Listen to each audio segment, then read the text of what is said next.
9 वर्ष का आर्यन और 6 वर्ष की नैना अपने मम्मी पापा और नानी के साथ एक विशाल हवेली में रहते थे। उनके पापा शहर के जाने माने डॉक्टर थे। उनका परिवार बहुत खुशहाल था। मम्मी पापा और नानी दोनों बच्चों को बहुत प्यार करते थे। एक रात वे पांचों अपनी कार से एक पारिवारिक समारोह से घर लौट रहे थे कि अचानक सामने से आ रहे एक तेज रफ्तार ट्रक ने उनकी कार को जोरदार टक्कर मार दी। इस भयानक दुर्घटना में आगे की सीट पर बैठे आर्यन और नैना के मम्मी पापा वहीं सड़क पर ही दम तोड़ देते हैं। पिछली सीट पर होने के कारण नानी आर्यन और नैना को ज्यादा चोट नहीं आई, लेकिन वे दोनों बिन माँ बाप के अनाथ रह चुके थे। जैसे ही भाई भाभी की मौत की खबर गांव में पहुंची, नानी के छोटे बेटे और बहू यानी आर्यन और नैना के मामा मामी दोनों ही लालची और मतलबी थे। आते ही वे नानी और बच्चों से लिपट कर दिखावटी आंसू बहाते हुए बोले, ओह ये क्या हो गया? भगवान ने क्यों इतनी जल्दी हमारे प्यारे भाई और भाभी को हमसे छीन लिया? नानी रोती हुई बोली, काश भगवान ने मुझे उठा लिया होता। इन दोनों मासूमों के सिर से माँ बाप का साया छीनने की क्या जरूरत थी? इस पर मामा मामी मगरमच्छ के आंसू बहाते हुए बोले, नानी जी आप चिंता न करें, हमारी कोई औलाद नहीं है, इसलिए हम इन दोनों को अपनी खुद की संतान की तरह प्यार से पालेंगे और आपकी भी पूरी सेवा करेंगे। हाँ, और भाई साहब का पूरा अस्पताल और ये हवेली भी हम दोनों मिलकर संभाल लेंगे। आप जरा भी फिक्र न करें, आखिर मुसीबत में अपने ही अपनों के काम आते हैं ना। इस तरह उन दोनों ने हवेली में अपना डेरा जमा लिया।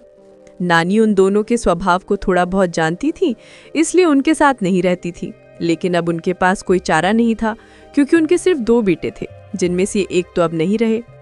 दोनों पति पत्नी ने हवेली के सबसे अच्छे कमरे में डेरा जमाया और नौकरों पर धौंस जमाकर रोज नए नए पकवान बनवाकर खाने लगे।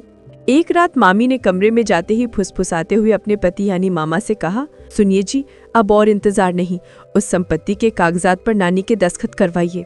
इन दीवारों के भी कान होते हैं, थोड़े दिन अपनी ये अच्छाई की एक्टिंग जारी रखो, फिर देखो। फिर दोनों पति पत्नी सारी संपत्ति हड़पने की नई नई योजनाएं बनाने लगे। कुछ दिनों बाद मामा ने धोखे से कंपनी के कागजात पर अंगूठा लगवाने को कहकर नानी से सारी प्रॉपर्टी अपने और अपनी पत्नी के नाम करवाकर सब कुछ हड़प लिया। प्रॉपर्टी हाथ में आते ही पति पत्नी ने अपने असली रंग दिखाने शुरू कर दिए। उन्होंने सारे नौकरों को हटा दिया और दोनों बच्चों का स्कूल छुड़वा दिया। अब वे नानी और मासूम आर्यन नैना से घर के सारे काम करवाते और उन्हें मारते पीटते भी थे। नानी उनसे हाथ जोड़कर कहती, देखो तुम दोनों को जो भी बुरा करना है मेरे साथ करो, ये मेरी गलती थी कि मैंने तुम आस्तीन के सांपों पर भरोसा किया, इसकी सजा इन मासूमों को तो मत दो। इस पर मामी ने पलटकर नानी को एक जोरदार थप्पड़ जड़ दिया और बोली, बुढ़िया तेरी जबान बहुत चलती है, कभी इतनी हिम्मत हमारे सामने भी दिखाई होती? गुस्से में मामा बोला, अरे नहीं नहीं, ये तो बस एक ट्रेलर है, इन बच्चों ने कभी हमें अपना नहीं समझा। नानी अब ये तेरी करनी का फल है जो तू देखेगी।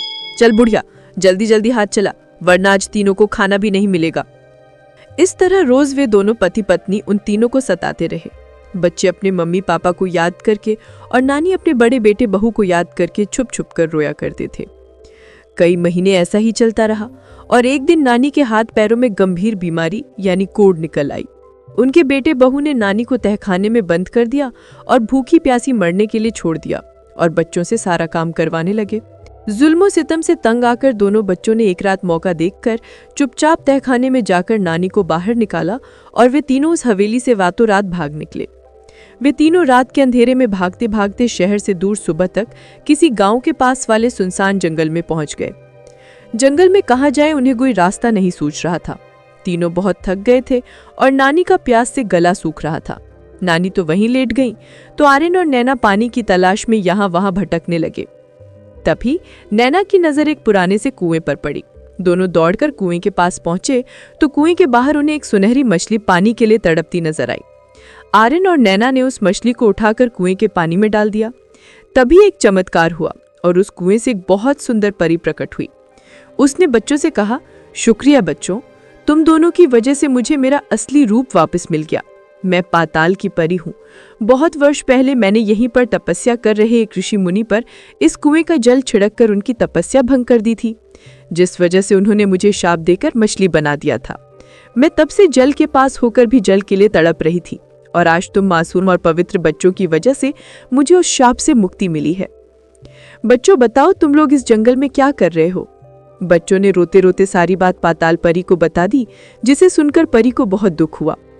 उसने अपनी छड़ी से कुएं को छुआ तो वो कुआं सोने का बन गया और उसमें सुनहरा पानी लबालब भर गया। तब परी ने बच्चों से कहा, ये जादुई सोने का कुआं है। अब इसका पानी जो भी पिएगा उसे कभी कोई रोग नहीं होगा। वो हमेशा सुंदर और तंदुरुस्त बना रहेगा और जो कोई इस पानी से स्नान करेगा उसकी सारी बीमारियां समाप्त हो जाएंगी। इस कुएं का पानी कभी खत्म नहीं होगा। फिर परी ने बच्चों को एक जादुई छड़ी देते हुए कहा, इसे जो भी मांगोगे ये तुमको देगी और तुम तीनों की हरदम रक्षा करेगी, और अगर इसे कोई चुराने की कोशिश करेगा तो ये उसकी पिटाई भी करेगी। फिर परी ने अपने जादू से उन तीनों के लिए एक बहुत सुंदर सा घर बनाया। ऐसा कहकर परी उनसे अदृश्य हो गई। आर्यन और नैना फटाफट कुएं का पानी अंजलि में लेकर नानी के पास आए और नानी को थोड़ा पानी पिलाया तो नानी तो झट से उठ बैठी। फिर नानी को कुएं के पास ले जाकर पानी उनके ऊपर छिड़का तो चमत्कार हो गया। नानी का वो रोग बिल्कुल ठीक हो गया और वे तीनों उस आलीशान मकान में रहने लगे। उनका आलीशान घर देखकर पास के गांव वाले भी वहीं आकर बस गए। नानी, आर्यन और नैना उस जादुई कुएं के पानी से सबकी बीमारी ठीक करते और जादुई छड़ी से धन मांगकर जरूरतमंद लोगों की मदद किया करते थे। इस वजह से वे तीनों बहुत लोकप्रिय बन गए। और उधर मामा मामी को उनके किए की सजा मिली। उन दोनों को वही गंभीर बीमारी यानी कोढ़ हो गया। उस जादुई सोने के कुएं की महिमा सुनकर वे दोनों भी वहां ठीक होने आई, लेकिन जादुई छड़ी ने उन दोनों को देखते ही उन दोनों पर इतना बरसी कि मामा मामी की हड्डी पसली एक हो गई। वे दोनों ने नानी, आर्यन और नैना से माफी मांगी तो उन्होंने माफ करके पानी उनके ऊपर छिड़का और वे स्वस्थ हो गए। उसके बाद मामा मामी ने सारी प्रॉपर्टी आर्यन, नैना के नाम कर दी और सच्चे मन से उन दोनों को अपने बच्चे मानने लगे। अब उनका परिवार फिर से पूरा और खुशहाल बन गया था।